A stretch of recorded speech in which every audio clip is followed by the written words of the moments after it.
السلام عليكم ورحمة الله وبركاته عزيزي المشاهد. تعالوا نتكلم مع بعضينا ايه هي سبب خسارة الاهلي امام بالميراس وامام انتر ميامي، وازاي دير الفني بالميراس كان ذكي جدا. هو الراجل قال لك ايه يا عم، انت عايز الكرة؟ احلى مسا عليك يابا، خد الكرة يا سيدي، انا مش عايزها. طيب خدت يا عم ريبيرو الاهلي الكرة، عملت بيها ايه؟ ولا اي حاجة حرفيا. الاهلي يا جدعان ما كانش قادر يباصي باصة صح. اقسم بالله كان فيه لاعب عارف يباصي باصه صحيحه في الماتش. تمام.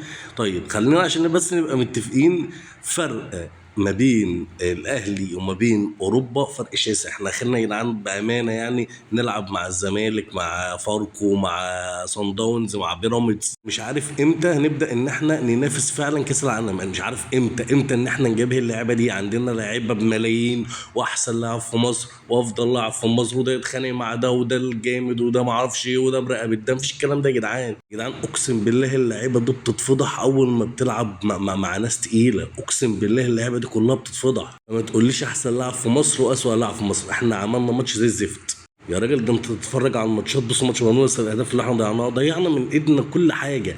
يعني احنا جات لنا فرص كان فينا ان احنا نكسب، احنا ضيعنا كل حاجه. سواء في ماتش انتر ميامي بالميراس، اول 15 دقايق احنا كنا لاعبين كوره. خلص يا عم، يا عم خلص، ابوس ايدك يا جدعان، في إيه يا جدعان؟ طيب وعشان احنا خسرنا امام عاشور، يعني احنا بنسبه 90% قوه الاهلي في امام عاشور.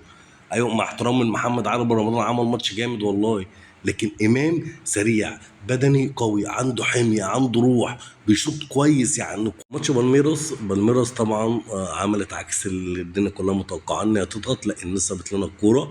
المدير الفني بتاع بالميراس قال لك يا عم خد الكوره اهو، انا مش عايزها. تمام حلو. طيب هل احنا يعني عندنا اللعيبه اللي تقدر تلعب الكوره من ورا؟ يعني ان شاء الله انا انزل لكم فيديو اوريكم كم الميس باص الغلط في بدايه الهجمه ومصمم ان احنا نلعب الكوره من تحت. احنا يا جدعان ما عندناش لعيبه بتلعب الكوره من تحت، باستثناء اول ما نزل احمد رمضان بيكام بدا يبني هجمه صح عشان هو بيلعب كوره برجليه كويس. طيب هل احنا عندنا في اللونجو باص اللي اتفقت عليها، هل كان عندك اسامه ابو علي كان فايق ان هو ياخد الكوره؟ طب والكوره التانيه كانت لمين؟ يعني كل المحللين وكل الدنيا قالت لك ان بالميراس الكره التانيه بتاعتها، فانت لو حرمت منها الكره التانيه انت خلاص قدرت تسيطر عليها بنسبه كبيره. طيب احنا عملنا ايه؟ كل الكور التانيه كانت لبالميراس. حلو. الهدف الاول اسامه ابو علي جابه فينا تمام، والكره التانيه هجمه مرتده. يا راجل بتفتح مساحاتك وانت خسران 1-0 في الدقيقه 58 بالطريقه دي. يا ريت احنا عارفين نستغل الفول يا جدعان. ده انا هجيب لكم كميه فولات اقسم بالله العلي العظيم ما استفدنا بيهم بجنيه. كل العرضيات غلط، كل العرضيات مفيش حد بيطلع الكرة ياخدها بدماغه، مفيش. يا جدعان احنا شبه ميتين، مش قادرين نلعب كورة. احنا ما نعرفش اساسيات الكورة، احنا ما بنعرفش نلعب كورة. اقسم بالله العلي العظيم حرام اللعيبة من دي تاخد لحتى 100,000 جنيه مش مليون جنيه، والله حرام. ان شاء الله هنزل لكم فيديو كم العرضيات اللي احنا لعبناها كلها غلط وكلها مش لحد.